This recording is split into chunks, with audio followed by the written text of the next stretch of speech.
சாதிவாரி கணக்கெடுப்பு குறித்து முதலமைச்சர் விளக்கம் அளித்தும் தொடர்ந்து அமளியில் ஈடுபட்ட பாமக சட்டமன்ற உறுப்பினர்களை சபாநாயகர் அப்பாவு கடுப்பாக்கி அமர சொன்னதால் பரபரப்பு ஏற்பட்டது. ஐயா டாக்டர் ராமதாஸ் அவர்களும் அதேபோல திரு அன்புமணி ராமதாஸ் அவர்களும் அதேபோல வேல்முருகன் அவர்களும் இங்கே இருக்கக்கூடிய பாட்டாளி மக்கள் கட்சியினுடைய தலைவர் நம்முடைய ஜி.கே. மணி அவர்களும் பல முறை நேரடியாக வந்து என்னை சந்தித்து இது குறித்து பிரச்சனையை சொல்லியிருக்கிறார்கள். அப்பொழுது குறித்து நாங்கள் விளக்கமாக அவர்களுக்கு பதில் சொல்லியிருக்கிறோம். அதுதான் நடந்து கொண்டிருக்கிறது. ஆக நீங்கள் சொல்கிற கொள்கையிலே நாங்கள் எதிராளிகள் அல்ல, உங்களுக்கு சாதகமாகத்தான் நாங்கள் இருந்து கொண்டிருக்கிறோம். எனவே இந்த விளக்கத்திற்கு பிறகு நீங்கள் என்ன முடிவெடுத்தாலும் அதற்கு நான் ஏதும் தடை சொல்ல விரும்பவில்லை. மாண்புமிகு நிதி அமைச்சர் அவர்கள் தெரிய போதும் இல்ல, முதலமைச்சர் சொல்லியாச்சு, நிதி அமைச்சர் பதில் சொல்லுங்க பிளீஸ். இல்ல, தயவு பண்ணி உட்காருங்க பிளீஸ், தயவு செய்து உட்காருங்க.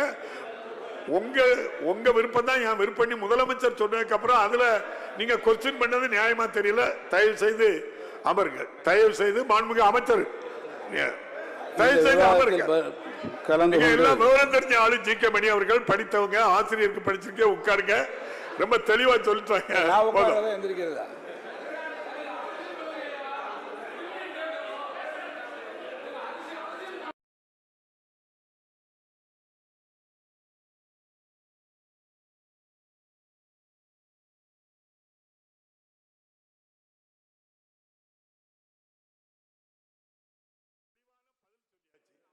அதுக்கப்புறமும் நீங்க சொன்னா அப்போ உங்களுக்கு ஏதோ ஒரு அழுத்தத்தில் இருக்கலான்னு எனக்கு தெரியல.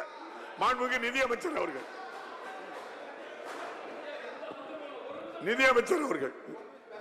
இந்த நிதி அறிக்கையின் மீதான விவாதத்தில் கலந்து அவை முன்னவர் அவர்கள், பேரவைத் தலைவர்களே, மாண்புமிகு பாட்டாளி கட்சியினுடைய மாண்புமிகு உறுப்பினர்கள் அவருடைய கோரிக்கையை சொன்னார்கள்.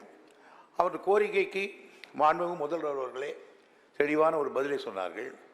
அதற்கு பிறகும் அவர்கள் சபையை நடத்த முடியாமல் அவருடைய கோரிக்கை வற்புறுத்துகிறார்கள்.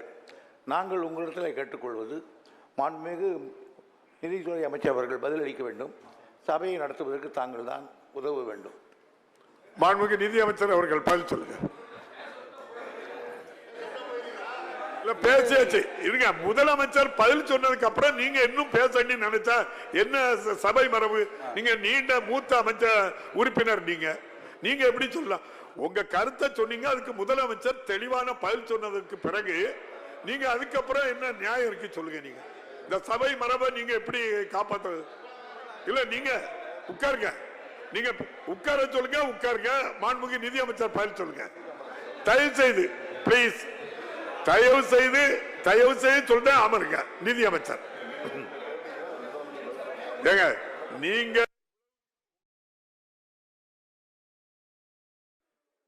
முதலமைச்சர் அவர்கள் நம்ம டாக்டர் ஐயாவும் அன்புமணி ஐயாவும் வந்து சொல்லி, நீ உங்களையும் சேர்த்து சொல்லி, நான் இப்படி பரிசீலனை இருக்கு, நான் இப்படி பண்ணியிருக்கேன் அப்படின்னு சொல்லியாச்சு. அதுக்கப்புறமும் நீங்க எழும்புனாக்கி நீங்க தான் சொல்லணும்.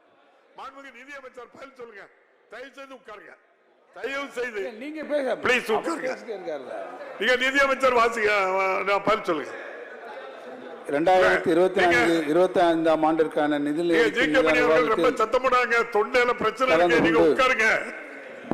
மாண்புமிகு உறுப்பினர்கள் தங்களுடைய கருத்துக்களையும் ஆலோசனைகளையும் அரசுக்கு வழங்கியிருக்கிறார்கள்.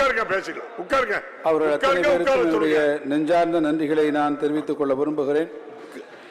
நம் மாநிலத்தில் திராவிட மாடல் அரசை தலைமையேற்று வழிநடத்தி வரும் நமது மாண்புமிகு தமிழ்நாடு முதலமைச்சர் அவர்கள் வகுத்து தந்த பாதையில் பயணித்து இந்த நிதிநிலை அறிக்கையில் இடம்பெற்றுள்ள முக்கியமான அம்சங்களை மீண்டும் நான் நினைவு கூற விரும்புகிறேன்.